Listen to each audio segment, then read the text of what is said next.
200 បាត់ទេនេះហើយមើលអាទៅបន្ថែមបានទៀតទៅមើលក្នុងថតហើយចាំយើងកម្លាំងសាមគ្គីនេះជជោ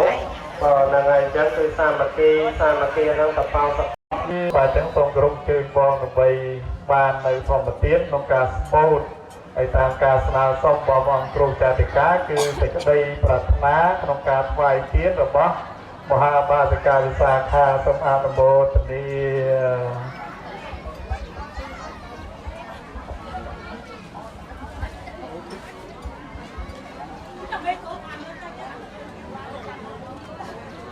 សាច់ក្តីព្រះរាមរបស់ខ្ញុំថា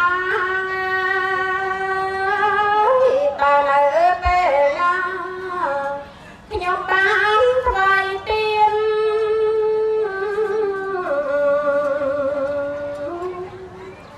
នៅប្រាសាទថ្មីតាមទ្រាំដែលមាន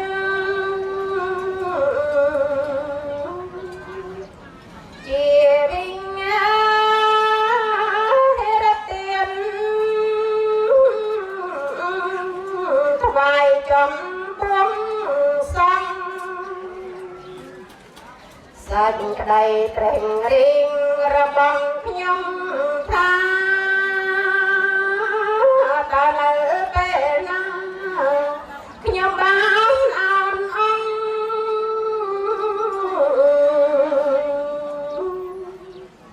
ថ្វាយក្រែពុំខ្នើយដល់ចិត្តចង់ចំពោះដល់សង្ឃដែលគង់ក្នុងវត្តសេចក្តីត្រេងរៀងរបស់ខ្ញុំថាដល់នៅពេលណាខ្ញុំបានថ្វាយផាត់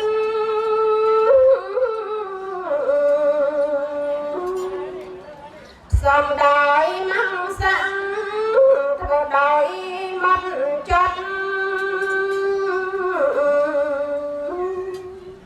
សាឡាតកផាត់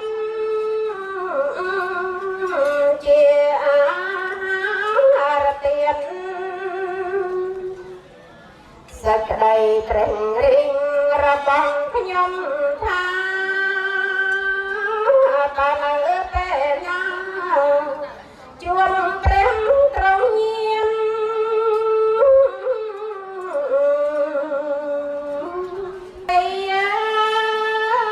រវាងទានសំពត់សាច់ល្អសេចក្តីត្រេងរៀងរបស់ខ្ញុំថាដល់នៅពេលណាជួបសំបវ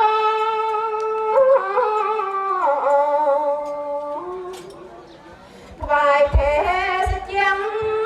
ទឹកខ្មុំប្រេងស្ករដឹងដឹងក៏ល្អនឹងទឹកអំពៅមកដល់ឥឡូវខ្ញុំបានសម្រេចក្រុមមុខស្រេចដាច់អត់មានសល់នៅ